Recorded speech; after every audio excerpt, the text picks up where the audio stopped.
það margt að tala í þættinum í dag auðvitað fókusinn, hann verður auðvitað svolítið á þessum Úkraínu málum sem að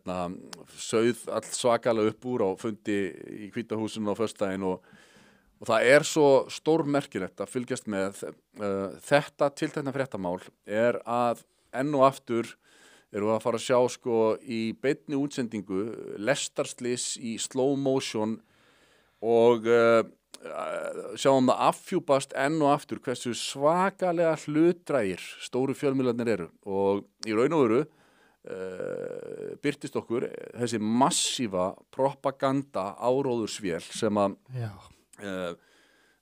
menn eins og sálfræðingurinn Mattias Desmet hefur skrifað mjög ítarlega þegar ég var að alast upp þá hélt ég að sko orðið propaganda og áróður væru bara svona eitthvað sem heyrði liðinni tíð sko, tilheyri liðinni tíð og þá oft sko googlar propaganda eitthvað þá kom upp svona gömul nasista plakut og það talaði hvernig nasistarnir beittu propaganda og ég hélt bara að þetta hefði verið sko arfur liðinna tíðar sko. En upp úr COVID og svona þá opnuðust augum hans og það alltaf að koma betur og betur í ljós hversu massíf og Mattias Desmet opnaði líka augum mín og sagði mér í þessu viðtali sem ég tók við hann 2 viðtöl á broadcast og fer hann yfir þetta hvernig það heiminum stjórnað með áróðri, propaganda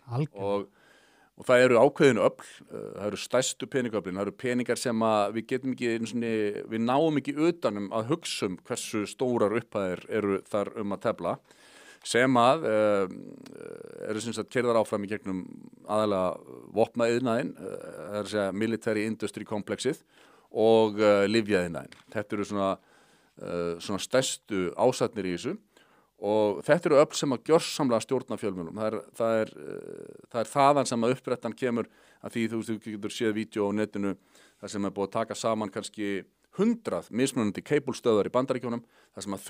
fréttaþulirnir að segja nákvæmlega sömu línurnar. Það búið að kokka þetta onni og dreifa þessu á 100 keiblstöðva og það hefur komið í ljós á þetta, Reuters, AP, Associated Press, þessi stóru miðlar eins og New York Times og Washington Post sem að íslenskir fjölmiðlar eins og RÚV og MBL og svona taka sem heilagri kú. Þeir eru undir þessari sömu propagandavél. Þannig að við sjáum að sko 90% almennings, allavega 90%, tekur upp sko skoðun sem að þeir halda að þeir eigi að hafa af því að þeim sagt það í fjölmiðlunum að þú átt að hafa þessa skoðun. Það auðvitað í mannlegu eðli að það svona ákveðin fælni við það að mynda sér sjálfstæða skoðun og það mjög hentugt að bara geta tekið hana bara upp úr fjölmiðlunum sem þú treystir. Og úr því verður eitthvað það argasta bull sem að ég hef á ævi minni séð og það alltaf hrikalegt þegar stjórnmálamennirnir okkar, kjörnir fulltrúar sem eru á góðum launum ger ekki betur en það að lepja bara upp nákvæmlega þetta og mynda sér síðan stefnur og pólitískar stefnur sem að eru sko bara keyrðar áfram af þessari propagandavél sem að hergagnaiðnaðurinn til dæmis rekur. Og þetta hefur verið að affjúpast núna all svakalega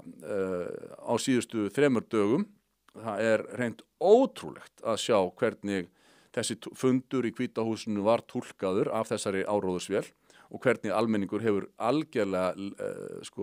gleypt það bara roðlaust og beinlaust. Þetta